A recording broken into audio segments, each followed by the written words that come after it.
Hey there YouTube, Raj here, hope you're well. Today I am doing a review on a fragrance from the house of Maison Francis Kurkdjian. The perfumer is Francis Kurkdjian, this is his house, that's what Maison means. And this fragrance is Oud. This is actually his first Oud fragrance he released.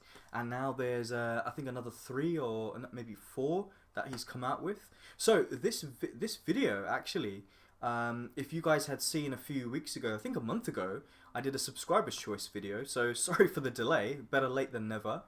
But I put out 4 samples and you guys voted. It was actually a tie. And MFK's Oud was tied with Frederick Mild's Cologne Bigarade, which, because they got the same number of votes, that will also be my next video. So, but the focus on this one, I got a nice little sample here from the website skins.nl, a Dutch-based website. This is expensive, you know, this is definitely not a cheap fragrance. On the MFK website, 75 ml goes for 195 euros. So, you got to be ready to spend quite a bit with this fragrance. Notes: saffron, elemi gum from the Philippines, natural oud from Laos, Atlas cedarwood.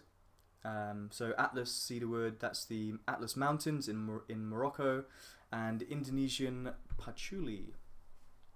Okay, so if you are somebody who likes the more bolder type fragrances, oud centric, this is definitely for you. But there is a smoothness to this, and I do feel like what Francis Kurkdjian tried to do here, and what he has tried to do with his line, is kind of make oud more accessible to a Western crowd, but not kind of strip it away from what it's all about. Give you a feeling for it, but this is not sort of too over the top, too barnyardy, too skanky. But yeah, I'll go into that in more detail. So I felt like that this fragrance had the fragrance had great performance. It lasted pretty much most of the day, 10 hours. I don't think there's going to be a problem. Projection for the first few hours was pretty out there. Like, I wore this to work a few times, and as I was traveling there on the train, I was a little bit self-conscious, like this fragrance was really jumping off my skin. So if you like that sort of thing, this could be perfect for you. So I said, like, I wore it to work because for me that's a great time to test fragrances out. You're at your desk pretty much for like 9 hours. Traveling to work, traveling from, it's good. It's a good way of focusing on a scent. But I do feel like it was better in night out scenarios, more dressed up scenarios. It felt like a cool weather fragrance, a colder weather fragrance. But there were a few days where actually the weather took a turn for the best, and the sun started to come out, and this actually became pretty loud on my skin. So, but still smelled pretty good.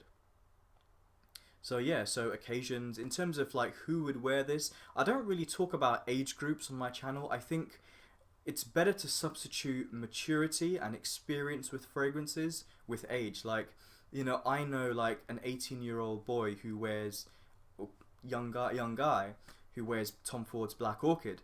And then, I know really sort of older people who are wearing like Polo Blue, so which might be thought of as a youthful fragrance. So I don't really think it's to do with age. I do feel though that you have to have more of a mature feel about you, and not everyone is just going to pick up MFK's Oud and wear it on. It does take that particular type of person who prefers this oriental woody smokiness. I think it's going to suit that type of person. So in terms of what I get from this fragrance, it's an interesting fragrance. Oud is definitely at the center, and I feel like Francis Kurkdjian has treated this note, which can be very, shall we say, very volatile maybe, but I think he's treated it quite well and stayed quite close to the roots without deviating too far away from that. I feel like the oud is nice and smoky, almost rubbery, almost gasoline type, which that side of things I don't really enjoy too much. I think it's joined with this spicy edge to it from the oud, but also from this smoky saffron that comes in, and it's quite a bold accord for those two things to go together. But then there is something sweet in the background. you know, like Bulgari Black, which has this, you know, rubber note, has a sweetness to it. And I think this one, maybe with these gum resins, maybe with this slightly smoky, dry cedar wood and the sweetness naturally coming from the oud, kind of contrasts the smokiness. So it is kind of like a clash in some ways, but I think together they work quite well. There is this kind of dark floral accord in there, almost kind of mushroomy and vegetal. Now, a lot of these things that I've just mentioned remind me of a fragrance that I've already mentioned just earlier on, a second ago. And it took me a while for it to come into play, to kind of click in my mind. But this fragrance, for me, is a stripped down version of Tom Ford's Black Orchid. And when that came into my mind, I was like, I get it. There are quite a few similarities to that, to Tom Ford's Black Orchid, which is a more bolder, bombastic type of fragrance, whereas a lot of those punchier notes are just taken back, stripped back, and are in equal measure in here.